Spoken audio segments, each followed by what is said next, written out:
पर अगला प्रोग्राम।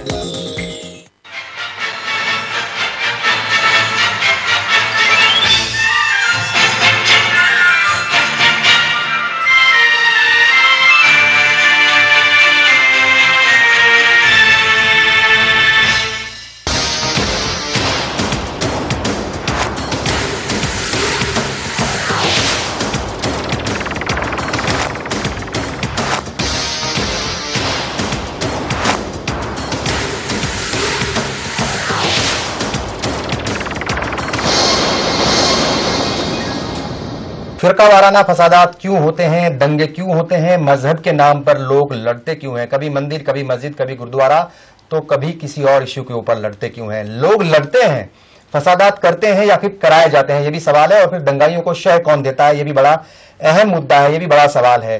और आज हमारे मसाइल में हम इसी इशू पर बात करेंगे कि फिरका वाराना फसादात क्यों होते हैं, दंगे क्यों होते हैं, लोग क्यों झगड़ते हैं, क्यों एक दूसरे के खून के प्यासे हो जाते हैं। इसी पर बात करेंगे। कई खास मेहमान हमारे स्टूडियो में मौजूद हैं, इनका तारुफ हम कराते हैं। हमारे साथ हैं गिरीश जोयल साहब, आप आरएसएस लीडर हैं, इस्तकबाल है आपका। इनके अलावा हमारे साथ हैं तस्लीम रहमानी साहब, आप जनरल सेक्रेटरी हैं वेलफेयर पार्टी ऑफ इंडिया के, आपका भी इस्तकबाल करते हैं। और इनके अलावा हमारे साथ हैं मुफ्ती अताउर रहमान साहब, आप मेंबर हैं all India Muslim personal law board के, आपका भी इस्तकबाल है। जैसे मैंने कहा कि मजहब के नाम पर लोग क्यों लड़ने लगते हैं, एक दूसरे के खून के प्यासे हो जाते हैं। हमने सुना था बचपन में कि मजहब नहीं सिखाता आपस में बैर रखना। फिर उसी मजहब के मानने वाले लोग, अलग अलग मजहबों के मानने वाले लोग छोटी छोटी बातों को लेकर एक दूसरे के खून के प्यासे हो जाते हैं। कभी मुजफ्फरनगर होता है, तो कभी कांट की कोशिश की जाती है, तो कभी सहारनपुर दंगा होता है, एक के बाद एक दंगे हुए हैं। तो ये दंगे होते क्यों हैं? बस एक जुमला कहना काफी होगा कि अंग्रेजों ने अपने जमाने में फिरका वाराना फिसादात का आगाज किया था और उसका मकसद था लड़ाओ और हुकूमत करो। उसी नुक्ता नजर से फिसाद उस वक्त भी होते थे और वही मकसद फिसादात का आज भी है। मैंने एक जमाने में फिरका वाराना फिसादात पे एक स्टडी खुद ही कंडक्ट की थी अखबारात की रोशनी में, और मैंने जब फिसादात के पीछे जाके फिसादात के असबाब को जानने की कोशिश की थी, तो सिर्फ एक चीज है जो दिखाई देती है, फिरका वाराना फिसाद के नाम पर जो झगड़ा होता है वो दरअसल कुछ सियासी मफादात उसके पीछे कारफरमा होते हैं।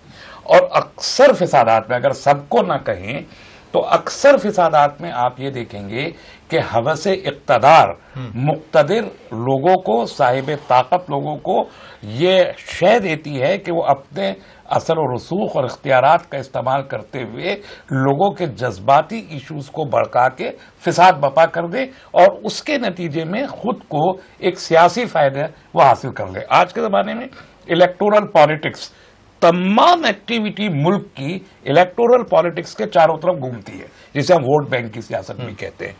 तो उस वोट को पोलराइज करना मजहबी खतूत पे ज्यादा आसान होता है। तो ये फिसादात, कभी हिंदू मुस्लिम फिसादात, कभी हिंदू सिख फिसादात, कभी सिख मुस्लिम फिसादात, ये जो एक नोमेनक्लेचर है फिसादात का, इससे लगता ये है कि ये फिरका वाराना है। मैंने इसको कभी नहीं माना कि ये फिरका वाराना फिसाद है। मुझे फिसादात सियासी फिसादात लगते हैं। क्या लगता है गिरीश जोयल जी, हम देखते हैं कि एक के बाद एक दंगे होते हैं, कभी मुरादाबाद हुआ, कभी मेरठ हुआ, इसी जमाने में जो है आपने देखा कि दिल्ली में बड़े राइट्स हुए हिंदू वर्सेस सिख, और कभी आसाम होता है, कभी जम्मू कश्मीर में दंगे होते हैं। मारा जाता इंसान है, हम भले ही कह लें कि ये हिंदू है, मुस्लिम है, सिख है, ईसाई है, कोई भी हो, लेकिन मारा जाता इंसान है। आपको लगता है कि दंगे हो जाते हैं या फिर वाकई एक सोची समझी साजिश के तहत दंगे कराए जाते हैं? इनकी बात से बिल्कुल सहमत हूं कि मजहब के नाम पर कभी कोई दंगा नहीं होता है। हर बुराई अच्छाई का लबाजा पहन करके आती है। पूतना जब कृष्ण को मारने के लिए आई थी तो वो एक अच्छाई का लबाजा पहन करके आई थी। वो दूध पिलाने की जगह पर जहर पिलाने आई थी, लेकिन एक सुंदर स्त्री के रूप में आई थी, माँ के रूप में आई थी कि मैं दूध पिलाऊंगी। तो इसी तरीके से भाई को भाई से बांटने के लिए, और उसका हक, वो कहीं अपना हक ना मान ले, वो ये ना मांग ले वहां पर कि भी 24 घंटे में से सिर्फ 4 घंटे बिजली क्यों आती है सहारनपुर में, या वो ये ना मांग ले कि भाई मेरी सड़कें क्यों नहीं ठीक हैं, या हुकूमत के द्वारा जो मुझे सुविधाएं मिलनी चाहिए थी वो मुझे क्यों नहीं मिल पा रही हैं, इन सब बातों से ध्यान हटाने के लिए और सत्ता पर काबिज रहने के लिए, क्योंकि अंग्रेजों ने 200 साल तक हिंदुस्तान पर राज किया और कहीं ना कहीं ये जो राजनीतिक दलों से जुड़े हुए लोग हैं, चाहे वो किसी भी विचारधारा को मानने वाले लोग हैं, ये कहीं ना कहीं जो है ये राजनीतिक दल जो है काले अंग्रेजों का जो स्वभाव होता है, अंग्रेजों का स्वभाव एक काले अंग्रेजों के रूप में हमारे सामने आ रहा है। तो ये लड़ाते हैं, मामलों से लोगों के ध्यान बंटवाते हैं और जो है फसादात खुद करते हैं, अपने में सत्ता पे काबिज करने के लिए दंगे करवाते हैं और लोगों के जो है कहीं ना कहीं इससे लोगों का ध्यान बढ़ता है। सबसे पहले पहले इंसान जो है अमन चाहता है और उसे लगता है कि कहीं ना कहीं अमन में खलल पड़ रहा है तो वो तुरंत अमन के लगता है कि जज्बाती मुद्दों को छेड़ करके, जज्बाती मुद्दों को या जज्बाती इश्यूज को छेड़ करके लोगों को, जो अमन चैन रखने वाले लोग हैं, जो जहनियत के लोग हैं, उनको भटकाया जाता है। हाँ, कुछ समय के लिए वो भटकता है। ऐसा है कि अगर मैं अपने मोहल्ले का सबसे अच्छा इंसान हूँ, मेरे मोहल्ले में सब मुझे बहुत अच्छा मानते हैं या इनको मानते हैं, तो मेरे साथ जो भी नाइंसाफी होगी, किसी के द्वारा भी नाइंसाफी होगी, उसके विरुद्ध में आकर के खड़ा हो जाऊंगा। एक दूसरा ये है कि हमने जिन लोगों ने पहले दंगे किए हैं उनको अभी तक हम लोगों ने जो है कोई सजा नहीं दी और उनको सजा न मिलने के कारण से ये जो है ये मान करके चलते हैं कि हम आगे भी दंगे करेंगे तो पीछे वालों को अभी तक सजा नहीं मिली तो हमें फर्क नहीं पड़ता, यानी कानून का भी डर नहीं है। इसलिए कानून तो है ही नहीं, इसलिए हम मांगते नहीं है, लेकिन उसका इसलिए हम मांगते हैं कि 1947 से लेकर के ये नरेंद्र मोदी सरकार से मांग करते हैं कि 1947 से लेकर के आज तक जहां भी जैसे भी दंगे हुए हैं उनके लिए एक आयोग खड़ा किया जाए और उसके दंगाई चाहे वो मर गए हैं तो मरने के बाद उनको गलत सिद्ध कर दिया जाए और अगर जीवित है तो उनको सजा मिलनी चाहिए। बिल्कुल, बहुत सही बात कही आपने। क्या लगता है मुफ्ती अताउर रहमान साहब, हम देख रहे हैं कि एक के बाद एक दंगे होते हैं। पिछले साल मुजफ्फरनगर हो गया, उसके बाद भी कई सारी जगह पे हुए, आसाम में भी दंगे हुए हैं और दूसरी जगहों पे हम देखते हैं कि मुल्क के अलग अलग सूबों में कहीं ना कहीं ये सुगबुगाहट चलती रहती है, ये दंगे जो है भड़कते रहते हैं। और अब जो है रमजान के महीने में सहारनपुर में कई सारे लोगों की जान चली गई उसके अंदर। ये दंगों का जो सिलसिला है ये थमने का नाम नहीं ले रहा है। इसके पीछे कौन सी ताकतें हैं जो लगातार लोगों को लड़ने पर मजबूर करती हैं? मैं एक चीज अर्ज करता हूं, हिंदुस्तान पर 800 साल या 850 साल जी गोया के मुस्लिम हुक्मरानों की हुकूमत रही है। मुगलों का दौर ले लीजिए या खिलजी दौर लीजिए या लोधी दौर ले लीजिए, किसी दौर में भी फिरकावाराना फसादात नहीं हुए हैं। दूसरे फसादात हुए हैं, इनको हटाइए, उनको लाइए, लेकिन हिंदू मुस्लिम या सिख फसादात नहीं हुए हैं। अंग्रेजों के दौर में ये सिलसिला शुरू किया गया। मौलाना आजाद, खान अब्दुल गफ्फार खान कहा करते थे कि जब अंग्रेज हिंदुस्तान से चले जाएंगे तो हिंदुस्तान में अमन कायम हो जाएगा, ये फसादात का सिलसिला बंद हो जाएगा। लेकिन मैं नहीं समझता हूं कि मौलाना आजाद और खान अब्दुल गफ्फार की राय थी फसादात हो रहे हैं।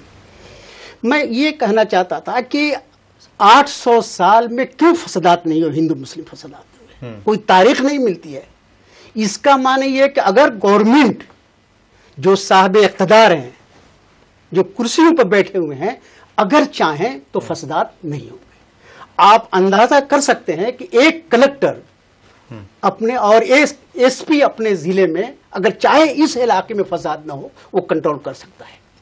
लेकिन जिनका मकसद सियासी मकसद होता है, इख्तिदार मकसद होता है कि वो इन फसादात के सहारे से हम तख्त ताऊस पर बैठ जाएं, उनकी जो हवस होती है इस पर कंट्रोल करने की जरूरत है।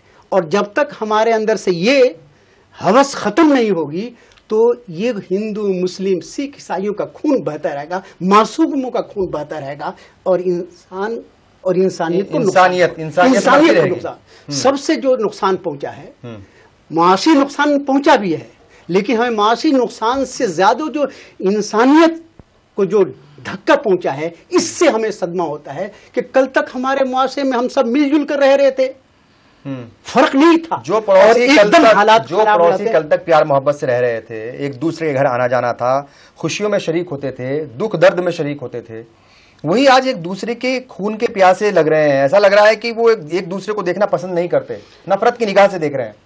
इसी चीज को खत्म करने के लिए हिंदुओं, मुसलमानों, सिखों, ईसाइयों को जो संजीदा तबका है उनको आगे आना चाहिए और ऐसे अनासिर पर पाबंदी आयद होनी चाहिए। इनका सामाजिक बाइकाट हो, कोई भी हो, मैं नहीं कहता हूं कि फलां ने फसाद करा, फलां जो भी इन्वॉल्व हो उसके खिलाफ उसमें मजहब का जो है वो कोई भी किसी भी मजहब का हो, सोचना पड़ेगा, किसी भी मजहब का हो। जब ये फसादात होंगे तो हिंदुस्तान तरक्की नहीं कर सकता है। आज हम ख्वाब देख रहे हैं कि हिंदुस्तान बहुत आगे जा रहा है, लेकिन जब हम हिंदू हो या मुसलमान हो या सिख हो मुआशी तौर पर कमजोर होगा तो ये देश मजबूत नहीं हो सकता। बिल्कुल। है। और देश की मजबूती के लिए ये जरूरी है कि अमन चैन से रहा जाए, मिलजुल करके रहा जाए, भाईचारे से रहा जाए। और हमारे मसाइल में आज हम यही जानने की कोशिश कर रहे हैं कि दंगे फसादात होते क्यों हैं, कौन कराता है इन दंगों को, शह कौन देता है दंगाइयों को। इसी पर बात करेंगे, ब्रेक लेंगे, बहुत जल्द हाजिर होंगे।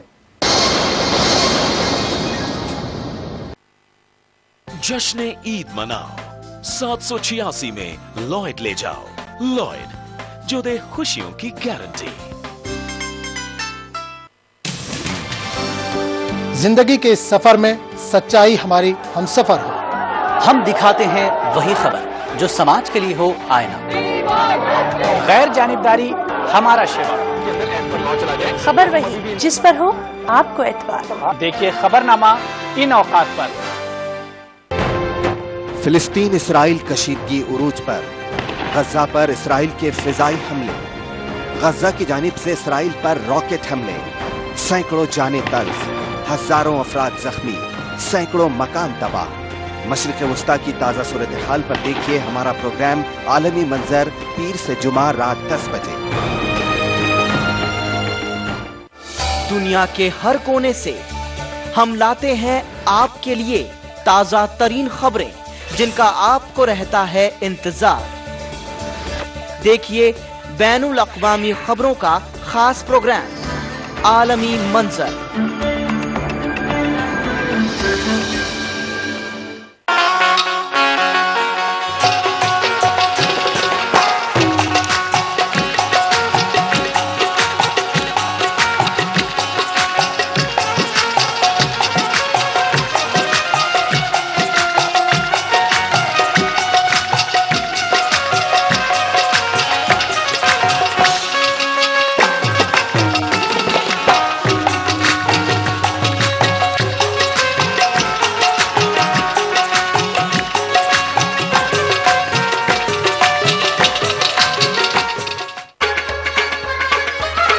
गर फिरदौस बर्रुए जमी अस्त, हमी अस्तो हमी अस्तो हमी अस्त। जम्मू कश्मीर के हर वाक़ये और हर पहलू पर ईटीवी की नजर। देखिए ईटीवी उर्दू कश्मीर रोजाना शाम 7 बजे और सुबह 7:30 बजे सिर्फ ईटीवी उर्दू पर।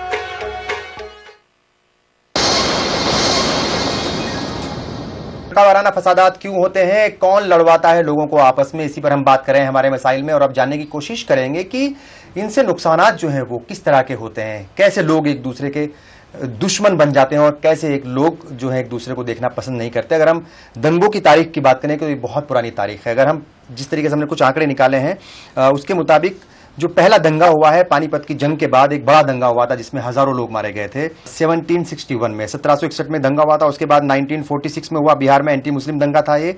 1947 में लाखों लोग मारे गए थे, बहुत सारी कम्युनिटी के लोग उसमें मारे गए थे, हर एक कम्युनिटी के लोग मारे गए थे चूंकि मुल्क बंट रहा था उस दौरान ये दंगा हुआ। 48 में हैदराबाद में बड़ा दंगा हुआ, उसमें हजारों लोग मारे गए। 1969 में गुजरात में दंगे हुए। उसके बाद 76 में दिल्ली में 150 लोगों की जान चली गई थी पुलिस की गोली से, ऐसा कुछ आंकड़े हैं हमारे पास। 1979 में वेस्ट बंगाल में जहां पर 1000 से ज्यादा लोग मारे गए थे। 1980 में पुलिस के साथ शुरुआत हुआ था मुरादाबाद के आसपास और मेरठ में जो है दंगे हुए थे और फिर ये कई हजार लोग उसमें मारे गए थे।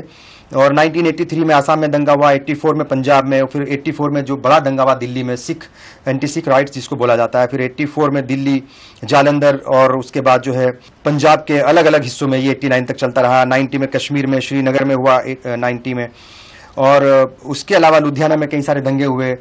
मुंबई में 1992 और 93 में दंगे हुए, और उसके अलावा त्रिपुरा में 2000 में हुए, 2000 में वेस्ट बंगाल में दंगे हुए, 2002 में गुजरात में जो कई महीनों तक चले थे दंगे हुए, कई 100 लोग उसमें मारे गए थे।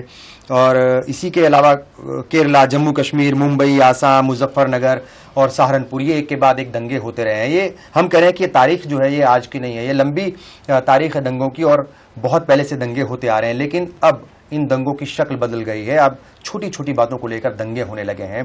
क्या नुकसानात हो रहे हैं, इसी पर हम बात कर रहे हैं। आपको लगता है, जैसे मैंने कहा तस्लीम साहब, कि ये जो तारीख है ये आज की तो है नहीं, आपने भी पहले ही कहा था शुरुआत में, ये तो लंबी फहरिस्त है दंगों की, बहुत ज्यादा दंगे हुए हैं, हजारों लोग मारे जा चुके हैं और हर कम्युनिटी के लोगों का नुकसान होता है। आपको लगता है कि वो एक लेवल पर नुकसान नहीं होता, बल्कि अलग अलग जो है वो सेगमेंट्स में लगातार नुकसान होता ही चला जाता है? आपने फरमाया कि ये महसूस किया जा रहा था कि अंग्रेज चले जाएंगे तो दंगे खत्म हो जाएंगे। उस वक्त ये बात सही थी, लेकिन अंग्रेजों के जाते ही मुल्क में जो सरकार बनी वो सरकार सेकुलर सरकार थी, लेकिन उस सरकार के पैरेलल मुल्क के अंदर एक दूसरा तबका मौजूद है जो एक नॉन सेकुलर सरकार चाहता था, उसकी बात नहीं चली। तो ये एक तबका जो इक़्तिदार चाहता है आइडियोलॉजिकल बेसिस पे, उसने भी अपनी जानिब से कोशिशें की कि फिसादात के जरिए से सोसाइटी में एक नए किस्म के समाज की तश्कील की जा सके, समाज के एक हिस्से को मार्जिनलाइज किया जा सके, दूसरे हिस्से को इंप्रूव किया जा सके।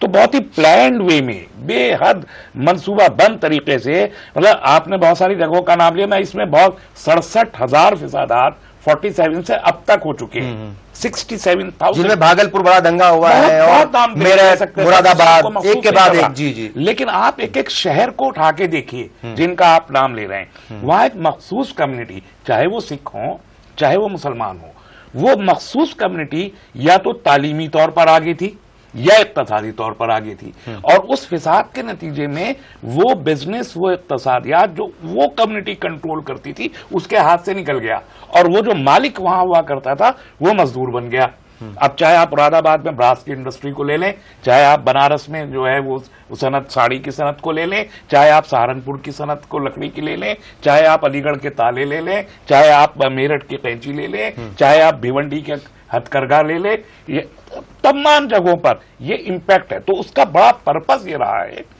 कि वो लोग जो एक मखसूस नजरियाती हुकूमत का कयाम इस मुल्क में चाहते हैं, उन्होंने फेज्ड मैनर में स्टडी करके प्लान किया है कम्युनल राइट्स को, और उसके लिए वजह छोटी छोटी सी तलाश की जा सकती है, बहुत आसान है, और वो साबित हो गया। अभी जो हमारी सुरक्षा एजेंसियों ने, हमारे जो सुराग रसा एजेंसी, उन्होंने बताया कि किन किन लोगों का, किन किन ऑर्गेनाइजेशंस का रोल रहा है समाज में नफरत पैदा करने के लिए। मकसद वही था कि वो एक खास नजरिए की हुकूमत का कयाम इस मुल्क में लाया जा सके। उसके लिए उन्होंने पूरा जो इकोनॉमिक सेटअप था एक कम्युनिटी का, उसको तबाह बर्बाद कर दिया, उसको मार्जिनलाइज कर दिया। हद यह है कि उस कम्युनिटी को, जिसके खिलाफ 67,000 फिसादात इस मुल्क में हुए, आज उसकी कोई मईशत नहीं रह गई। आज वो तालीमी तौर पर पीछे है, इक़्तिसादी तौर पर पीछे है, समाजी तौर पर पीछे है, और दीगर बरादरान वतन ये समझते हैं कि गोया ये 15% की कम्युनिटी इस मुल्क के ऊपर और इस मुल्क के खजाने, इसके एक्सचेकर के ऊपर एक बोझ बन के रह गई है।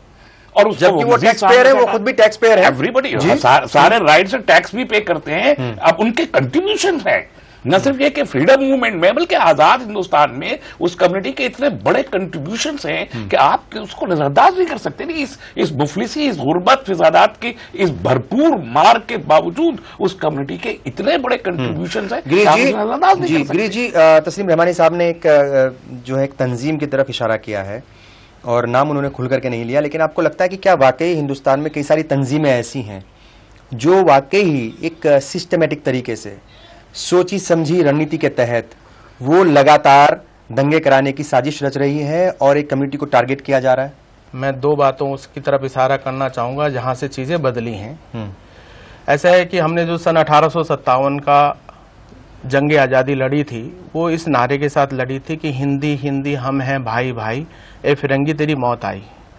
यानी एक कौम, एक तहजीब, एक राष्ट्र के रूप में हमने, यानी एक हिंदुस्तानी एक जहती के नाते हमने वो उस वक्त जो मजहब था वो हिंदुस्तानी मजहब था, पढ़ा नहीं। ये नारा 1857 में इस नारे पे जंग आजादी हुई हो, मेरी नजर से उसके बाद नारा कभी गुजरा नहीं है। उसके बाद जो है वो नारा बदला गया और वो नारा भी सबको बहुत बढ़िया लगता है, लेकिन उसमें एक वायरस है, हिंदू मुस्लिम सिख ईसाई आपस में है भाई भाई। अब ये सुनने में तो बहुत बढ़िया लग रहा है हमारे को, लेकिन इसमें एक वायरस क्या आ गया, ये जो एक कौम थी, एक कौमियत थी, वो 4 कौमों में बट गई। यानी हिंदू अपना अलग सोचने लगा, मुसलमान अपना अलग सोचने लगा। उसकी परिणति 1947 में अलग देश बनने के कारण से हुई।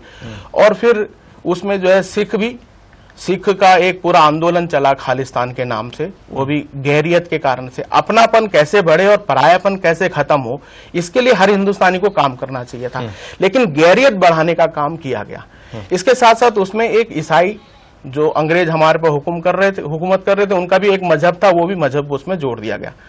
तो ये जो चारों की तरफ सोचने लगे, जिसके कारण से चारों अपने अपने हित और अलग अलग, और जो उसमें से चीज निकलनी चाहिए थी, जो उसकी रूह थी हिंदुस्तानियत, वो उसमें से रूह निकल गई और सब रह गया। अब ये जो मुर्दा है, मुर्दा चीजों में जान थोड़ी ना होती है, जान तो आपकी हिंदुस्तानियत में। इसलिए ये जरूरी है कि हिंदुस्तानियत की जड़ जब तक मजबूत होगी तो उस पर लगा हुआ हर एक पेड़ हरा भरा रहेगा, सब्ज रहेगा, फल देने वाला बनेगा, फूल देने वाला बनेगा, छाया देने वाला बनेगा, उसके लिए खूबसूरती बढ़ाने वाला बनेगा। इसलिए परायापन खत्म हो, किसलिए परायापन खत्म हो और अपनापन बढ़े, इसके लिए काम जरूरी है। और इसके लिए मेरे को ये ध्यान में आता है कि कोई भी तंजीम ध्यान में नहीं आती जिसने इसके लिए काम किया हो। बताइए, कुछ तंजीमें मुझे ध्यान में जरूर आती है जिन्होंने हिंदुस्तान की कुछ हिस्सों में काम किया, क्योंकि उनके पास में कार्यकर्ता कम थे, क्योंकि जो भी काम होता है कार्यकर्ता के थ्रू होता है, और कार्यकर्ता को तैयार करने में 15 से 16 साल लग जाते हैं। अब धीरे धीरे करके जिस जगह पर कार्यकर्ता मिल रहा है, अच्छा और नेक काम करने वाले लोग मिल रहे हैं, उस क्षेत्र में अपना काम बढ़ाया जा रहा है, गैरियत खत्म की जा रही है, अपनापन बढ़ाया जा रहा है। आपने कहा कि भाई वो जो हिंदुस्तानियत की बात नहीं हुई है। अच्छा, मैं ये 2 बातें आपके शुरू में ध्यान में कराई, उसी जहां पर अगर आपकी नींव अगर गलत पड़ जाए तो उसी को अगर आप तो नींव गलत पड़ गई, कौन सी नींव गलत पड़ गई? जो हम लोग अभी तक हिंदुस्तानी थे, अब 4 हिस्सों में बढ़ गया। ये जो है हिंदुस्तानी सेकुलर गवर्नमेंट थी, हिंदुस्तानी सेकुलर सरकार बनी नहीं, आपकी बात मेरे उसमें नहीं डालें। मैं आपको जो हकीकत है, सदाकत है, वो ध्यान में करा रहा हूं। हमारे को हर हालत में हिंदुस्तानियत हमारी रूह है। सिंगापुर से आया हूं, मलेशिया से आया हूं, मैं वहां के अलग अलग इलाकों में गया, मैंने देखा जहां हिंदुस्तानी गया है, यहाँ की तहजीब की चाशनी में डूब करके जो वहां गया है, वहां की तहजीब और वहां के राष्ट्र को बढ़ाने में उसने बड़ा रोल अदा किया है। जबकि वही चीज यहां खत्म हो गई। यहाँ का बौद्ध, भगवान बुद्ध यहाँ के हैं, यहाँ हिंदुस्तान से है, लेकिन शांति, अहिंसा, करुणा यहाँ से गैप है, और यहाँ का संदेश वहां इंप्लीमेंट हो रहा है, अमल में आ रहा है। तो कहीं ना कहीं यही सवाल है ना, यही सवाल है कि अगर किसके द्वारा, इस पर भी विचार होना चाहिए कि किसके द्वारा ये जो है कौमियत को खत्म किया गया या कौमियत के दायरे को कम किया गया। जब तक एक जो मजहब विशेष के लोग हैं, कौम तो एक है हमारी, मजहब विशेष के लोग हैं, वो जो दुनिया में आए हैं, वो दुनिया में खुद भी गुमराही से निकलने के लिए आए हैं और बाकियों को भी निकालने के लिए आए हैं। इसलिए उनकी जिम्मेवारी बहुत ज्यादा जरूरी है कि वो गैरियत से को खत्म करके अपनापन कैसे बढ़ाएं। पर इसका सर्टिफिकेट कौन देगा कि अपनायत है कि नहीं है, ये रूह है कि नहीं है, इसे सर्टिफिकेट कौन देगा? सर्टिफिकेट तो कोई भी नहीं देगा। सर्टिफिकेट तो आपको अभी मिलने वाला भी नहीं है। आपके अखलाक और किरदार, हिंदुस्तान में तो जो है सर्टिफिकेट आदमी को जब 4 कंधों पे लेके जाते हैं, कोई पीछे से राम नाम सत्य है बोलते हुए जाता है, कोई अल्लाह अकबर बोलते हुए जाता है, तब उसको सर्टिफिकेट मिलता है कि ये इंसान अच्छा था या बुरा था। क्योंकि जिंदा रहते हुए तो इम्तिहान चल रहा है ना जी, इम्तिहान में सर्टिफिकेट कैसे मिलेगा आपको? नहीं, मगर सर्टिफिकेट मांगा तो जा रहा है मुफ्ती साहब, ये जो नहीं अभी भी मांगा जाता है। नहीं, ये जो मांगता हूँ गलत करता है। मुझसे तो सामने मांगा गया है, मुझसे तो मेरे मुंह पे मांगा, गलत मांगा। मुझसे तो यदि मुख्तलिफ डिबेट्स में लोग आते हैं, कई लीडर मुझसे कहा, अरे भाई आप बात सही कर रहे हैं, लेकिन ये प्रूव्ड नहीं है ना कि आपके क्रेडेंशियल्स जो है वो जेन्युइन है। ये मुझसे ये जो शक्की निगाहों से देखने का एक दौर है। काले अंग्रेज है, ठीक है, वो काले अंग्रेज जो है वो हिंदुस्तानी है। सबसे पहले बात है कि वो हिंदुस्तानी, और हमें ये नहीं बोलना चाहिए हिंदुस्तानी है, वो हमारे हैं। देखिए सुनिए, हमारे नहीं, हमारे हैं। अब पागल भी हमारा है, हाँ है, एक पागल नहीं है वो, लेकिन उसका इलाज करना है, उसको तख्त पे नहीं बिठाओगे आप। तस्लीम रहमानी साहब जिस वक्त तक तो कौन नहीं बैठना चाहता? वही मसला, उसको ही रोकना। आपका बेटा भी आपकी जगह पर बैठना चाहता है, वही रोकना होगा। सवाल ये है कि जो पॉलिटिकल सिस्टम है, पॉलिटिकल पार्टियों का जो अलग अलग पॉलिटिकल पार्टीज है, जब वो टिकट बांटती हैं तो हम देखते हैं कि जो वहां पर अपराधी हैं उनको भी बहुत ज्यादा टिकट दिए जाते हैं। तो कहीं ना कहीं ये सिस्टम में जो है सिस्टम फेल्योर है। ये पॉलिटिकल पार्टीज भी जानबूझ करके ऐसे लोगों को टिकट देती है, और खासतौर से ऐसे लोगों को जो नफरत की सियासत करते हैं। ये जो कह रहे हैं कि ये जो रूह खत्म हो गई है, तो क्या वाकई आपको लगता है कि ये रूह खत्म हो गई है, हिंदुस्तानियत की रूह खत्म हो गई है, हम लोग मजहब में ज्यादा बट गए हैं, इसीलिए ये दंगे होते हैं? देखिए, उन्होंने जो कहा 1857 की जो जंग लड़ी गई है, जिसमें हिंदू मुस्लिम सब मुत्तहिद थे, वो इत्तेहाद की बुनियाद पर, यानी उसमें जो हिंदू मुस्लिम की जो तफरीक थी उसको खत्म करके गोया कि ये जंग लड़ी गई, ये अंग्रेजों के खिलाफ जंग लड़ी गई। चुनांचे आप सैयद अहमद शहीद या इस्माइल शहीद या बहादुर जफर वगैरह का कहें तो बजाते हिंदू राव सिंधिया वगैरह का खत लिखा है, फारसी में खत मौजूद है कि जब हिंदुस्तान मुत्तहिद होकर अंग्रेजों के खिलाफ लड़े और जब अंग्रेज चले जाएं तो जो चाहे हिंदुस्तान का मालिक हो जाए, हमें तख्त ताउस नहीं चाहिए। यही बहादुर जफर साहब ने लिखा। वो जो जज्बा था, जिस जज्बे के तहत हम लड़े थे अंग्रेजों के खिलाफ इत्तेहाद का, वो जज्बा मुतासिर हो रहा है सियासी मकासिद के हासिल करने के लिए। और सियासी मकासिद वही लोग हासिल करना चाहते हैं इन फसादात के जरिए से जिनका गोया के माजी या जिनका गोया के बैकग्राउंड और जिनका इलाके में गिरफ्त कमजोर होती है। मैं चीज आता हूं आपको, 47 के बाद पंजाब, हरियाणा, हिमाचल बिल्कुल खाली हो गया। 47 के बाद अंबाला से किसी मुसलमान का इलेक्शन लड़ना, जीत जाना मुमकिन है। जब कांग्रेस पार्टी में बात आई कि अंबाला से 47 के बाद जो पहला इलेक्शन हुआ था किसको टिकट दिया जाए, तो इसमें किसी ने कहा भाई सिख को दे दीजिए, किसी ने कहा हिंदू को दे दीजिए। मौलाना आजाद ने कहा मेरे भाई खान अब्दुल गफ्फार खान अंबाली को टिकट दिया जाए। लोगों ने कहा कि हुजूर वहां तो एक ही वोटर, एक ही सपोर्टर, एक ही है। तो मौलाना आजाद ने कहा नहीं, उन्हीं को दिया जाए। चुनांचे उनको टिकट दिया गया और उस इलेक्शन में वो कामयाब हुए। पंडित जवाहरलाल नेहरू गए, उन्होंने तकरीर करते हुए कहा कि मैं खान अब्दुल गफ्फार खान अंबालवी के लिए नहीं आया हूं, मैं अपने लिए आया हूं ताकि मैं पड़ोसी देश को बचा सकूं कि हिंदुस्तान में सेकुलरिज्म जिंदा है। बहुत क्या आज सेकुलरिज्म जो है उसकी नींव कमजोर हो गई है, उसकी दीवारों में कहीं कुछ चटक आ गई है, इसी पर हम बात कर रहे हैं। और क्या वाकई जैसा गिरीश जी ने कहा कि कुछ कमी आई है हिंदुस्तानियत में, अपनाइयत में कुछ कमी आई है, लोग जो है वो फिरकों में बढ़ गए हैं, मजहब में बढ़ गए। क्या इसी वजह से सिर्फ दंगे हो रहे हैं या वाकई इनके पीछे कुछ तंजीमें काम कर रही हैं या फिर सियासी जमातें काम कर रही हैं, या फिर ये भी सवाल है कि लोगों को मुद्दों से भटकाने के लिए हुकूमतें ही दंगे करवाती हैं? इस पर भी बात करेंगे, ब्रेक लेंगे, बहुत जल्द हाजिर होंगे।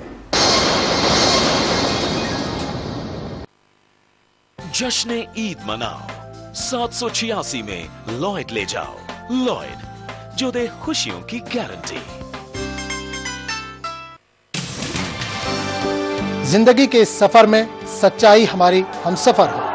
हम दिखाते हैं वही खबर जो समाज के लिए हो आईना। गैर जानिबदारी हमारा शिवा।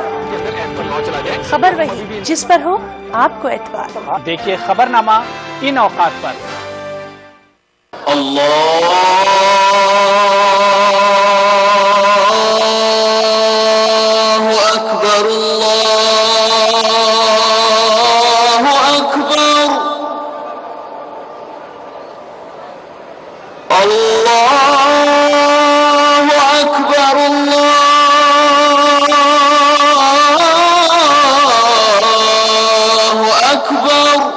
मस्जिदुल हराम से नमाज फज्र देखिए रोजाना सुबह 5:30 बजे सिर्फ ईटीवी उर्दू पर। फिलिस्तीन इसराइल कशीदगी उरूज पर, गजा पर इसराइल के फिजाई हमले, गजा की जानिब से इसराइल पर रॉकेट हमले, सैकड़ों जाने तल्फ, हजारों अफराद जख्मी, सैकड़ों मकान तबाह। मशरिक वस्ता की ताजा सूरत हाल पर देखिए हमारा प्रोग्राम आलमी मंजर, पीर से जुमा रात 10 बजे।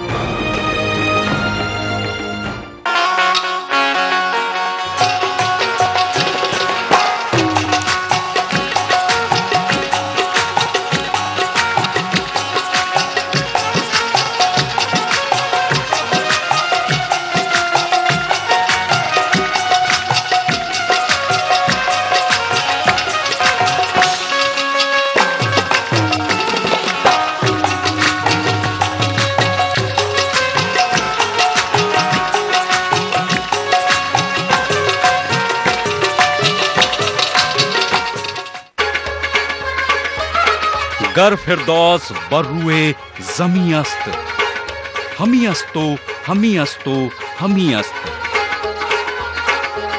जम्मू कश्मीर के हर वाकये और हर पहलू पर ईटीवी की नजर।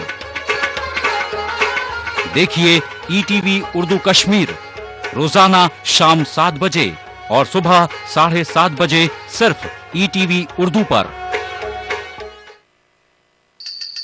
भागती दौड़ती जिंदगी में खबरों की कोई कमी नहीं, लेकिन हम आप तक पहुंचाते हैं सिर्फ वो खबरें जिसमें ना है कोई जानिबदारी, ना ही सनसनी। खबर जो हर दम आपको रखे बाखबर। देखिए दिन भर की खबरों का आईना 9 PM खबरनामा। इस न्यूज को पेश कर रहे हैं बांगड़ सीमेंट, सस्ता नहीं सबसे अच्छा। लॉयड, जो दे खुशियों की गारंटी।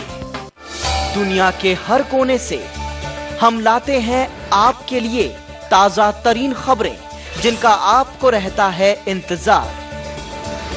देखिए बैनुल अक़वामी खबरों का खास प्रोग्राम आलमी मंजर।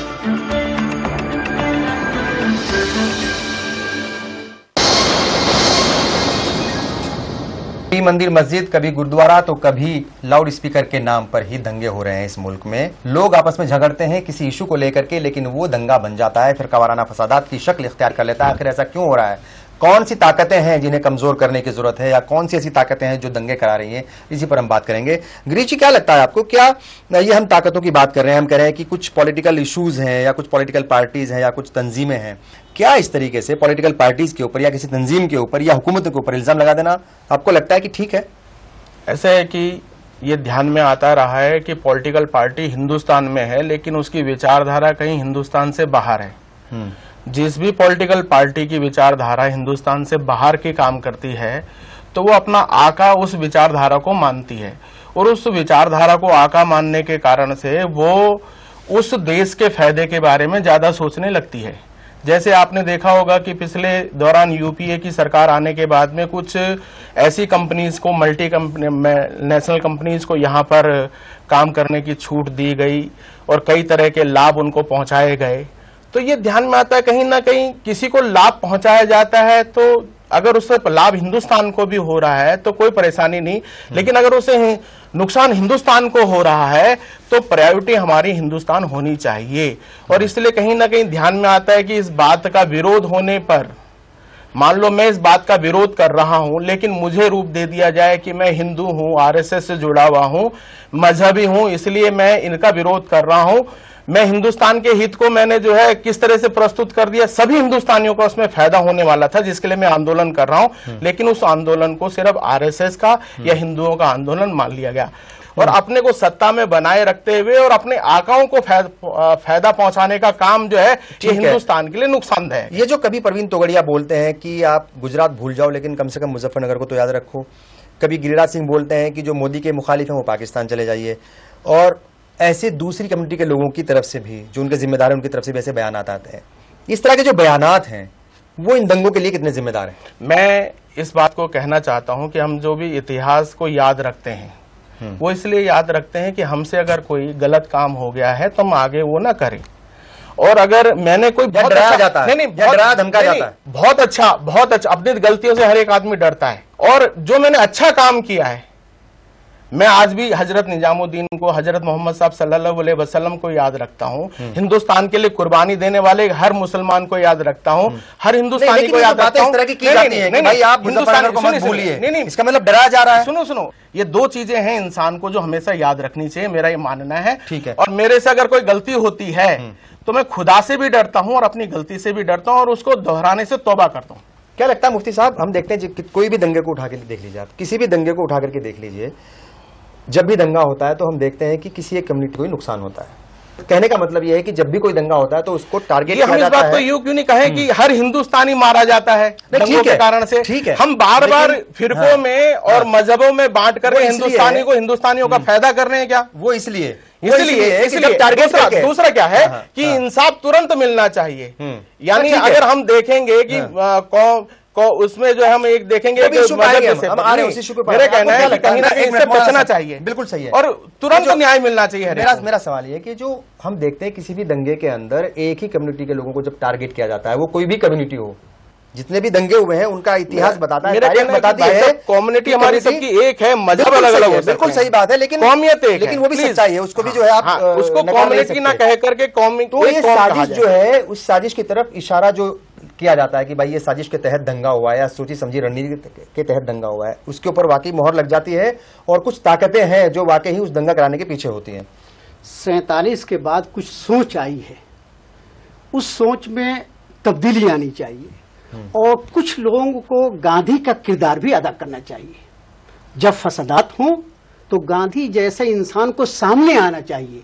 ये देश रहेगा बहुत देर तक, अभी खत्म होने वाला नहीं है, लेकिन ये जो गांधी की जो सोच थी, वो जो सोच खत्म हो रही है, ये तकलीफदेह बात है। मरते हैं, कोई भी मरता है, इंसान मरता है, उसके लिए कुछ लोगों में से मुख्तलिफ तबके से आना चाहिए और वही किरदार अख्तियार करना चाहिए जो गांधी ने अख्तियार किया। अब लगातार आप इस बात की जो है वो मुखालफत कर रहे हैं। एक और बात मैं कह दूं कि हिंदुस्तान हो या पड़ोसी देश, यहाँ की अक्सरियत अगर चाहे कि हम वहां पर इस्लामी हुकूमत कायम कर दें और यहाँ पर गीता की हुकूमत कायम करें, आसान काम नहीं है। ये सेकुलर मुल्क है, ये सेकुलर मुल्क है, सेकुलर ही तब्दीली करनी चाहिए। कोई भी गलतफहमी मुब्तला न है कि हम हिंदू राष्ट्र बना देंगे, हिंदू देश बना देंगे, नहीं चलेगा। अक्सरियत न वहां को वो चाहेगी न अक्सरियत। बिल्कुल ठीक है। ये जो तस्लीम रहमानी साहब हम देखते हैं कि हालांकि आप कह रहे हैं लगातार कि अब इसको हिंदू मुस्लिम के नजरिए से मत देखिए, सिख और हिंदू के नजरिए से मत देखिए, ईसाइयों के नजरिए से मत देखिए, लेकिन हम देखते हैं कि चाहे वो बीजेपी हो, आरएसएस के कुछ लीडर्स हों या कांग्रेस के हों या दूसरी तंजीमों के लोग हों या मुस्लिम तंजीमों के कुछ लोग हों, जब दंगे होते हैं तो वो बताते हैं कि किस कम्युनिटी के कितने लोग मरे हैं।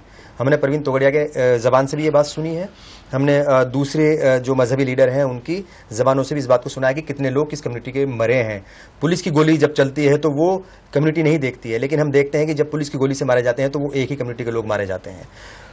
पुलिस या फिर दूसरी जो फोर्सेज हैं इस तरह की जो दंगों को रोकने में अहम रोल अदा कर सकती थी, वो नहीं करती हैं, उनके ऊपर भी फिर सवाल निशान लगता है। यानी पुलिस भी जो है वो पार्टी बन जाती है, जो दंगे को रोकने वाली फोर्सेज हैं वो भी दंगाइयों के साथ लग जाती हैं और लोगों को टारगेट करके मारती हैं। कोई बहुत संजीदा इशू है जिसपे मुल्क के बड़े तबके के लोगों मुलव्विस हैं, तो हम बहुत अच्छी अच्छी खूबसूरत और आइडियोलॉजिकल बातें कह करके उस इशू को टाल नहीं सकते। इसी का बड़ा अच्छा शेर है कि 100 खुलूस बातों में, सब करम ख्यालों में, बस जरा वफा कम है शहर के रिजालों में। ये बड़ा मसला है, तो हम अच्छी बातें करके जो इशू है उसको एड्रेस करना पड़ेगा। और मैं एक पुलिस के बड़े अधिकारी रहे हैं, बड़े अफसर रहे हैं, वहीं आ रहा हूँ दंगों के ऊपर उन्होंने खास तौर पे कहा कि एक ही कम्युनिटी के लोगों को टारगेट किया जाता है। मैं वहीं आ रहा हूँ। देखिए, ये बात जो है हम कोई ऐसे नहीं कर रहे, हवाबाजी बात नहीं हो रही। जख्मों को कुरेदना नहीं चाहता और जख्मों को कुरेदने की कोई वजह नहीं है। एक बात बिल्कुल अहम है, हिंदुस्तान का आम आदमी किसी मजहब का भी हो बाय डिफॉल्ट सेकुलर है, इसमें कोई दो राय नहीं। कहीं कोई आदमी जख्मी होकर गिर जाए, एक्सीडेंट हो जाए, कुछ हो जाए, 10 आदमी दौड़ पड़ते हैं, कोई नहीं पूछता कि ये गिरने वाला हिंदू था, मुसलमान था, सिख कौन था, और उठना खुद को सोचता है कि मेरा धर्म क्या है। उस वक्त वो उसे हिंदुस्तानी और इंसान दिखाई दे रहा होता है और उसे उठा के उसकी मदद करता है। 20 लाखों मिसाल इसकी दी जा सकती। दैट्स व्हाई आई से कि ये by default we are secular. ये एक टेम्पोरेरी फिनोमिना होता है कि हम जो है वो मजहबी जज्बात को भड़का के लोगों को भिड़ा देते, और इसलिए मैं कहता हूं कि कोई फिसाद अचानक नहीं होता। अगर हम कम्युनल होते आपस में तो अचानक भी फिसाद होते। फिसाद हमेशा प्री प्लान्ड होता है और उसमें एडमिनिस्ट्रेशन पीछे होता है। और वो जो माइंडसेट मैं कह रहा हूं ना, एक पर्टिकुलर नजरिया रखने वाली सरकार की स्थापना होनी चाहिए। उसका जो संघर्ष है जो सन 1830 से अब तक चला आ रहा है और जिसको अब कहने लगे हैं पिछले 2.5 महीने से कि अब हमारी सरकार आ गई है, जिसे अब कहा जा रहा है, वो 1830 से अब तक का पूरा जो संघर्ष की तारीख है उसने एडमिनिस्ट्रेशन, पुलिस और फौज को उस रंग में रंग दिया है कि हम देखते हैं कि एक कम्युनिटी का नुकसान होता है, चाहे वो मलियाना में बहने वाली लाशें हों, चाहे वो बनारस की हों या कहीं भी हों। तो एक पर्टिकुलर माइंडसेट एडमिनिस्ट्रेशन, सहारनपुर उसकी बड़ी ताजा मिसाल है। सहारनपुर में एडमिनिस्ट्रेशन ने अगर उस दंगे को रोकना चाहा होता यकीनन रोक जाता, बट हम ये देख रहे हैं उससे पहले पिछले 4-5 साल से आपको मैं एक एक जगह का नाम बता दूंगा, खास तौर पर मुरादाबाद, सहारनपुर, ये वेस्टर्न यूपी का एरिया, रमजान के महीने में तरावी के वक्त में किसी मस्जिद पे पथराव होगा, कहीं गोली चलेगी। ईद के वक्त पूरी कोशिश की जाती है कि रमजान और ईद डिस्टर्ब हो जाए, और उसके बाद अब बकरीद 2 महीने बाद आ जाएगी। आप देखिएगा, अखबार पर पढ़ के देखिए कि फला गांव में ऐलान कर दिया कि साहब यहां पर कुर्बानी नहीं होगी, फला गांव से जो है वो जानवर पकड़ लिए, वहां पे ये सब होगा। अब मुझे याद है 2002 में जब मैं गुजरात में था, जो फिसाद चल रहा था, उसके बाद जब वो ठंडा होने लगा और ये लगा बहुत ज्यादा दबाव बना और ये हुआ कि वापस आए, तो जो शर्तें वहां के लोगों ने रखी थी, उन गांवों के लोगों ने, इंतहाई किस्म की शर्मनाक, उसमें उन्होंने ये कहा था, मैं मौजूद हूं, उसका विटनेस और जाके दिखा दूंगा, उन लोगों से मुलाकात करवा दूंगा, आनंद जिले में भी और बड़ोदरा में भी, सब जगह उन्होंने कहा था कि आप हमारे भाई हैं, आप आइए, गांव में रहिए, ये गांव आपका है, हम भी आपके हैं, बस इतना आपको करना होगा केवल कि आपको अजान लाउड स्पीकर पे नहीं देनी, और आपको ईद बनाइए, आप सिवैयां खाइए, सब सही है, होली दिवाली भी बनाइए मगर आप हमारे साथ, और बकरीद पे कुर्बानी ना कीजिए। ये 4 शर्तें रख के उन्होंने कहा कि आप हमारे, और आज भी सब जगह वो ये सारी चीजें अक्सर, ये सब लोग हिंदू नहीं कर रहे, ये वो सरकार में आने वाला माइंडसेट है जो कर रहा है, जिसने वहां पर 12 साल हुकूमत करके अब हिंदुस्तान में आके उन बहसों को छेड़ना शुरू किया है जिसकी इस देश को कोई जरूरत नहीं है। वो नौजवान जो तरक्की चाहता है, जो रोजगार चाहता है, उसको जी, ये जो मंदिर मस्जिद की लड़ाई है या इनके ऊपर जो ये झगड़े होते हैं, और सहारनपुर का जो बिल्कुल ताज़ा फसाद है वो भी गुरुद्वारे की ज़मीन के ऊपर, और एक मामला जो है कोर्ट में चल रहा है, उसके ऊपर वो तामीर करते हैं और फिर वो दंगाई आते हैं। चूंकि दंगाई होता है, वो किसी मजहब का नहीं होता, ये बात सच है, लेकिन सच कह रहे हैं आप। बिल्कुल, लेकिन ये जो कांट के अंदर लाउड स्पीकर की लड़ाई हो गई, फिर कहीं मंदिर की लड़ाई होगी कि मस्जिद की, ये हिंदुस्तान में कब तक चलती रहेगी? हम लोग अपनेपन की तरफ नहीं बढ़ेंगे तब तक चलता रहेगा। परायापन तो शैतान के लिए जगह बनाता है, और शैतान के लिए कहीं पे भी जगह बनेगी तो वो फिर इंसान को इंसानियत से हटाएगा ही हटाएगा हर हालत में। बिल्कुल, एक मैं ध्यान में करा रहा हूँ। दूसरा ये भी कह रहा हूँ साथ साथ कि इस्लाम में खुद के हक से ज्यादा पड़ोसी का हक होता है, इसलिए गांव के किसी व्यक्ति ने कहा है तो मतलब पड़ोसी ने कहा है, तो पड़ोसी की कुछ भावनाओं पर अगर क्या अजान लाउड स्पीकर में ना हो, ये तो मैं इस बात का तो विरोधी हूं, और जो भी कहा, जिसने भी कहा, ये गलत कहा। लेकिन कुर्बानी किसी जैन के सामने नहीं कर सकते आप, किसी बौद्ध के सामने नहीं कर सकते आप कुर्बानी करते समय, क्योंकि वो कुर्बानी का सवाब आपको मिलना है। अच्छा, मेरा ख्याल कि आप इस बात से वाकिफ होंगे, कुर्बानी का सवाब, कुर्बानी का सवाब उसी व्यक्ति को मिलना है जो कुर्बानी कर रहा है, क्योंकि उसे हलाल की कमाई में से कर रहा है और खुदा के लिए कर रहा है। कुर्बानी में ध्यान रखें कि भाई ये सवाब मुझे को ही मिले, इसलिए कोई पर्दे में कर ले। अब बंगाल में लोग करते हैं, पर्दे में करते हैं। ठीक है, मेरा सवाल ये है, कोशिश की जाती है, कोशिश ये की जाए। आप कह रहे हैं कि जैन कम्युनिटी के सामने नहीं किया जा सकता, लेकिन मैं अभी एक उदाहरण में देता हूँ आपको, एक उदाहरण देता हूँ। हमारे एक मौलाना है, वो मौलाना किसी घर पर गए, किसी मुस्लिम्स के, उनके 4-5 घर थे, तो उन्होंने, उनके पड़ोसी जैन जो हैं वो उनको मौलाना को जानते थे, तो वो मौलाना से मिलने के लिए उनके घर पर नहीं आए। तो बाद में मौलाना ने पूछा कि क्यों नहीं आए, कहते कि थोड़ा मैं परहेज करता हूं क्योंकि मेरा मजहब मुझे जो है अहिंसा के मार्ग पर चलने के लिए कहता है। तो फिर दूसरी बार मौलाना ने उन मुस्लिम्स को ध्यान में कराया। न्यू फ्रेंड्स कॉलोनी की बात है, उस बार की कुर्बानी उन्होंने करी, लेकिन अपने दूसरे घर वाले, गांव वाले, कुछ चीजों का जो है वो ख्याल आप कह रहे हैं कि रखना चाहिए। हमारे मिसाल में वक्त हो गया एक ब्रेक का, और ब्रेक के बाद जैसे ही हम हाजिर होंगे तो जानने की कोशिश करेंगे कि क्या हम सब मिल करके, हम सब का मतलब सब लोग, पूरे हिंदुस्तानी मिल करके क्या ऐसा हिंदुस्तान बना सकते हैं जहां पर दंगा नाम की कोई जगह ही नहीं हो, या दंगा जैसी खतरनाक चीज की कोई जगह ही ना हो। एक ब्रेक लेंगे, बहुत जल्द हाजिर होंगे। बच्चे की खुशी में दोनों की शक्ति जरूरी है ना? जैसे दोनों का जोश और दोनों का दिमाग, और ठीक इसी तरह दस्त होने पर भी दोनों जरूरी, जैसे ORS और जिंक। जी हाँ, दस्त होते ही हर बार ORS घोल और दिन में एक बार जिंक की गोली पूरे 14 दिनों तक। दोनों से मिले जल्द आराम, पूरी हो पानी की कमी और मिले दूसरी बीमारियों से लड़ने की ताकत। दस्त होते ही ORS और जिंक, दोनों की जोड़ी, देखभाल पूरी। फिलिस्तीन इसराइल कशीदगी उरूज पर, गजा पर इसराइल के फिजाई हमले, गजा की जानिब से इसराइल पर रॉकेट हमले, सैकड़ों जाने तल्फ, हजारों अफराद जख्मी, सैकड़ों मकान तबाह। मशरिक़ वस्ता की ताज़ा सूरत हाल पर देखिए हमारा प्रोग्राम आलमी मंजर पीर से जुमा रात 10 बजे।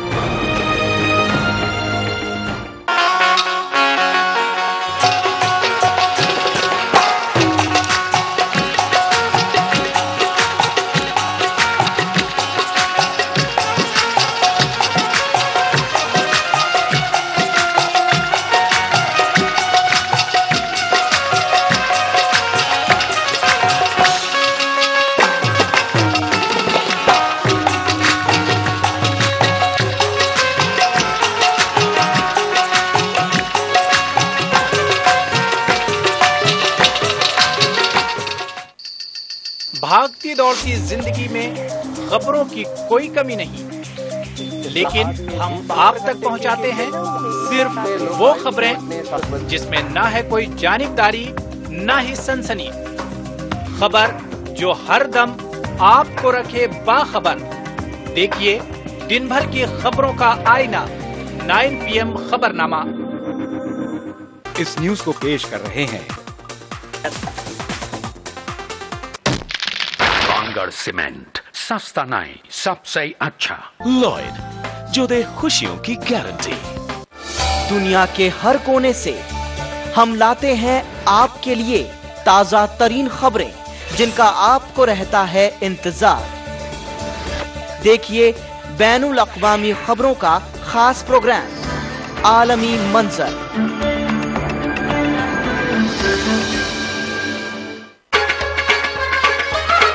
गर फिरदौस बर्रुए जमी अस्त, हमी अस्तो हमी अस्तो हमी अस्त। जम्मू कश्मीर के हर वाक़ये और हर पहलू पर ईटीवी की नजर। देखिए ईटीवी उर्दू कश्मीर रोजाना शाम 7 बजे और सुबह 7:30 बजे सिर्फ ईटीवी उर्दू पर।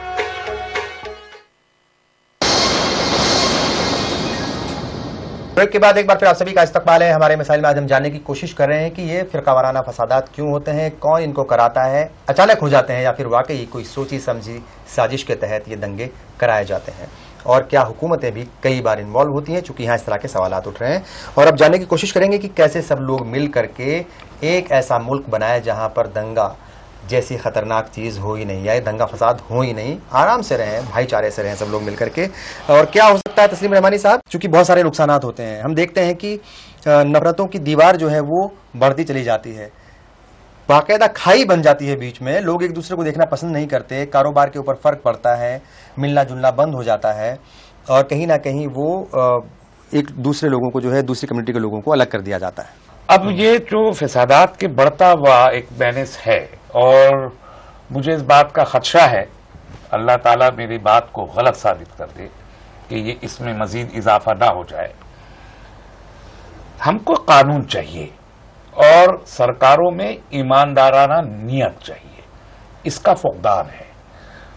अवाम कंट्रोल होते हैं सरकारों से, हुकूमतों से, और हुकूमतों का कयाम इसीलिए होता है कि वो आवाम के ऊपर। लेकिन सर एक चीज तो आप मानेंगे, एक चीज तो आप मानेंगे कि सरकारी नुमाइंदे या पुलिस अफसरान या पुलिस फोर्सेस जो है वो गांव-गांव या गली-गली में तो जाकर के रह नहीं सकती। नहीं, मैं वहीं आ रहा हूं। कहीं ना कहीं आवाम को भी जो है ना अपना माइंडसेट ऐसा बनाना पड़ेगा कि हम हिंदुस्तानी हैं, मिलजुल करके रहें। मैंने पहले अर्ज किया, आवाम का माइंडसेट तो ऑलरेडी है और उसको बदला नहीं जा सकता। मौलाना ने फरमाया और मैं उसकी तस्दीक करता हूं कि हिंदुस्तान को ये सोचना कि वो कोई थियोक्रेटिक स्टेट कभी भी बन सकेगा या कभी भी था, हिंदुस्तान हिंदू राष्ट्र न कभी था और न कभी हो सकता है। कम अज कम अखंड भारत न कभी हिंदू राष्ट्र था न कभी हो सकता है। जिनकी आंखों में भी ये ख्वाब है वो शर्मिंदा ताबीर कभी नहीं हो सकता, वो नामुमकिन है। मैं समझता हूं कि उनको अपने इस ख्वाब से दस्तबरदार हो जाना चाहिए। दूसरी चीज ये कि हुकूमत का जो कंट्रोल है वो अवाम के मिजाज को भी कंट्रोल करता है, वो राय अम्मा को भी बनाता है, राय अम्मा हमवार करता है। ऐसे में जिस कानून की जरूरत थी, मसलन ये कि अंसदाद फिरका वाराना बिल पार्लियामेंट में मौजूद था, तो वो सरकार जो खुद को सेकुलर कहा करती थी जो जानो माल के अक़लियतों के तहफ़्फ़ुज़ की बात करती थी, उस सरकार ने आंखों में मिर्चे झोंक के तेलंगाना का बिल तो पास करवा लिया, लेकिन वो इंसदाद फिरका वाराना बिल पास नहीं करवा पाई। और जो मौजूदा सरकार आई है वो उस वक्त भी उसकी मुखालिफ थी और आज भी उसकी मुखालिफ है। तो कोई कानून का कोई खौफ दिल में हो एडमिनिस्ट्रेशन के, पुलिस के या जिम्मेदारान के, उसकी कोई जरूरत न। पहले गिरीश जी ने भी एक बात कही थी कि भाई जो दंगाई हैं वो एक आयोग बना दिया जाए, कमीशन बना दिया जाए कि भाई कितने दंगे हुए हैं, कौन मुलव्विस था उसके अंदर, और बहुत बड़ा मसला खड़ा होगा, बड़ा मसला खड़ा होगा। उसमें मत जाइए। जी, सवाल यह है कि अगर इंसाफ मिल जाए वक्त पे, अगर वक्त पे इंसाफ मिल जाए, अदालतें जो है वक्त पर फैसले सुना दे, तो आपको लगता है कि इस तरह के वाकयात में जो है वो कमी आ सकती है? बिल्कुल आ सकती है।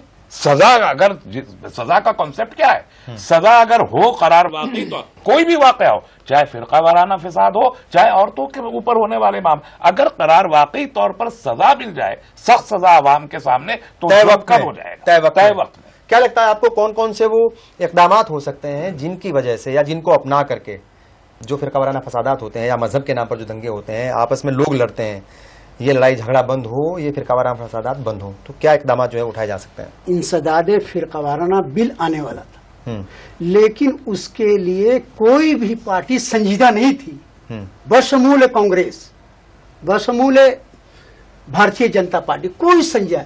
यानी इसका मतलब यह है कि ये पार्टियां नहीं चाहती हैं कि हिंदुस्तान में अमन कायम हो, इसलिए कि उन्हीं फसादात के तवस्सुस से हमें इक़्तिदार तक पहुंचना है। आज जो मौजूदा हुकूमत है जी, विकास के बाद बेरोजगारी खत्म करने की बात कर रही थी और हिंदू मुस्लिम सब इत्तेहाद की बात, सबके विकास, सबकी बात, लेकिन वो सब पसे पुष्ट डाले जा रहे हैं, कोई सतही नारे लगाए जा रहे हैं। आप बताएं कि कोई शख्स कहे कि गुजरात को भूल गए लेकिन मुजफ्फरनगर याद होना चाहिए, ये दिलाजारी की बात है, किसी को दुख पहुंचाना है। क्या आज गवर्नमेंट ने कंट्रोल किया? खौफजदा करना है। खौफजदा तो हमने 1857 को भी देख लिया है, 47 को भी देख लिया, इन शानाओं से हम खौफजदा नहीं हो सकते हैं, लेकिन दिलाजारी हो सकती है, दिल दुखता है। तो गोया कि जो लोग इक़्तिदार के कुर्सियों पर बैठे हुए हैं, इस तरह के जो सतही बयान देकर उनके इमेज को खराब कर रहे हैं, वो क्यों नहीं सोच रहे हैं कि नादान दोस्त इधर उधर कर रहे हैं। एक साहब हैं गोवा के अंदर, वो बयान दे रहे हैं कि ये हो जाएगा। ये क्या गवर्नमेंट इतनी कमजोर है कि कंट्रोल नहीं कर पा रही है? आप एक चीज मैं बताता हूं, मैं जैसा कहा कि मुगलों के थे और लेकर 800 साल हिंदुस्तान में अक्सरियत किसकी थी? हिंदुओं की थी। पैसे किसके पास थे? हिंदुओं के पास थे। लेकिन हुकूमत कौन कर रहा था? मुसलमान कर रहे थे। जबरदस्ती हुकूमत थोड़ी कर रहे थे। जब तक दिल पर हुकूमत न कर सकें, आप जहन और दिमाग पर हुकूमत नहीं कर सकते हैं। लेकिन बगावतें क्यों हुई है? हुकूमत दिल पे की जाती है, दिल पर की जाती है। अगर कोई गवर्नमेंट संजीदगी से, इखलास के साथ, आप कह रहे हैं हमदर्दी के बुनियाद पर काम करे, तो माहौल बदलेगा। आप कह रहे हैं कि हुकूमतों को संजीदा होना पड़ेगा और इस इशू के ऊपर क्या कहेंगे गिरीश जी? हम एक चीज और ऐड करना चाह रहा हूं इसमें कि हम देखते हैं कि दंगाइयों का साथ जो है वो पॉलिटिकल पार्टीज भी देती हैं और पता चल जाता है कि ये दंगाई है, उसको शह दी जाती है बाकायदा हुकूमत की तरफ से भी और पॉलिटिकल पार्टीज की तरफ से भी। ये कितना खतरनाक है? मैं इनकी बात से सहमत हूं कि हुकूमत दिल पे की जाती है, इसलिए औरंगजेब से पहले तक मुगलों ने हर हिंदुस्तानी के दिल पर जो है हुकूमत की। जैसे ही किरदार बदला तो बहादुर शाह जफर उसके अपवाद हैं, बाकी सब हुकूमत बिखरती चली गई। बल्कि मुसलमान के साथ भी नहीं खड़ा हो पाया जो हुकूमत वाले लोग थे आपस में। मेरा सवाल ये था, कहना था कि दंगाइयों से मैं बिल्कुल दंगाइयों को, मेरा सवाल ये था, दंगाइयों को मेरा कहना है, मेरा सवाल आप समझ सुनिए, दंगाइयों के पास में हथियार कहां से आए? ये सभी दंगाइयों की बात है। सभी दंगाइयों, चाहे वो नक्सलवादी है, उसके पास कहां से हथियार आ रहा है, या किसी भी दंगाई के पास में हथियार कहां से आ रहा है, उसकी जहनियत कौन बना रहा है? ये दो चीजों की जड़ों पर अगर हम चले गए और उसको, उसका घर, वो जेल पे जा रहा है तो उसके बाद उसके घर को कौन चला रहा है, ये तीन चीजों को अगर हम जानते हैं, मालूम है, ये मालूम है सरकारों को। ये तीन हथियार है, बहुत अच्छे से। असम में जितने हथियार आए, नॉर्थ ईस्ट में जितने ये चीजें के कर ले, ये चीजें अगर वो यही कह रहे हैं कि आप मेरी बात वो कर रहे हैं, तो ये जो हथियार कहाँ से आ रहे हैं, उनके पास पैसा कहाँ से आ रहा है, उनको सुविधाएं कौन मुहैया करा रहा है, कौन उनके परिवारों को बाद में चला रहा है, ये सब चीजें अगर हम देख लें, इनकी तफ्तीश होनी चाहिए। हाँ, इनकी तफ्तीश होनी चाहिए और तुरंत न्याय मिलना चाहिए। और जो मैं दोबारा से दोहरा रहा हूं, ये हमारे जज साहब है, इन्होंने पहले ही हमारे नेताओं को गुनाहगार तय कर दिया है। आज तो मैं हर एक व्यक्ति की हद है, किसी को जज बनने का अधिकार नहीं है, किसी को गुनाहगार सिद्ध करने का अधिकार किसी को भी नहीं है। अगर कोई अपने आप को जज बनाता है तो मैं कहूंगा कि भाई ये गलत है, अपने अधिकार क्षेत्र से बाहर की बात है। आपने तीन हमारे नेताओं को, और हमारे नेता नहीं, पूरे हिंदुस्तान के नेताओं को पर कहा है मैंने, हिंदू ठीक है, नहीं, अगर ये कोई किसी को गुनाहगार ठहराता है, गलत है, मेरा कहना है कि इसके लिए एक आयोग बनना चाहिए। मैं दोबारा से इस बात को दोहरा रहा हूँ कि एक आयोग बनना चाहिए। 1947 से लेकर आज तक जितने दंगे जिसने भी कराए, जिसके भी जरिए कराए, उनको सजा मिलनी चाहिए। जज वो है जिन्होंने नाम लिया। यहाँ हम बात करें कि कैसे दंगा फसाद को रोका जाए, यहाँ इसी तरह से टेंशन क्रिएट होती है। अब बाहर जाकर के कोई समर्थक इस बात से नाराज हो जाए और कुछ कर दे तो शुरुआत हो गई ना। यही बात है, ऐसी तो बातों से बचना चाहिए। ठीक है, मैंने इसीलिए कहा आपकी बात का खंडन इसीलिए किया। नहीं, गलत बात है, गलत बात है। ठीक है, आज जो है अमित शाह भारतीय जनता पार्टी के अध्यक्ष है, उनका कोई गुनाहगार सिद्ध नहीं कर पाया। अगर आज उन रिपोर्ट्स की बुनियाद पर सजा देने का सिलसिला शुरू हो रिपोर्ट्स के आधार पर, अब मैं कहना है कि वहाँ जो कुछ उनके गुनाह के बारे में बात की, वो सब मेरी रिपोर्ट नहीं है, न्यायालयों ने उनको गलत सिद्ध किया। लेकिन 84 के दंगे सरकार और उससे पहले के दंगों में आज तक कभी कोई जो है गुनाहगार को पकड़ा तक नहीं गया है। आप सब लोग आपका बहुत बहुत शुक्रिया। जाहिर है इस मुल्क में ना तो दंगों की कोई गुंजाइश है और ना ही दंगाइयों की। कुछ ऐसा माइंडसेट बनाना होगा जहां पर हम सब मिलजुल करके रह सकें। हालांकि लंबे वक्त से हम देख रहे हैं, तारीख है हिंदुस्तान की, यहां सब मिलजुल करके ही रहते हैं, लेकिन कुछ ताकतें ऐसी आ गई हैं और उन ताकतों को ढूंढना पड़ेगा। गिरीश जी ने भी कहा है कि उनकी तफ्तीश करनी पड़ेगी कि वो हैं कौन, वो बाहरी ताकतें हैं या फिर हमारे बीच ही रह करके दंगा कराती हैं और दंगाइयों को शह देती हैं। और जहां तक हुकूमतों का सवाल है, हुकूमतों को भी संजीदगी से काम करना पड़ेगा। दंगों को रोकने के लिए हुकूमतों के साथ साथ पॉलिटिकल पार्टीज को, सियासी नुमाइंदों को और जो मजहबी रहनुमा है उन सब को मिलजुल करके, सब आवाम को मिल करके एक ऐसा मुल्क बनाना पड़ेगा जहां दंगों की और दंगाइयों की कोई जगह नहीं हो। आप सबका बहुत बहुत शुक्रिया। खुदा।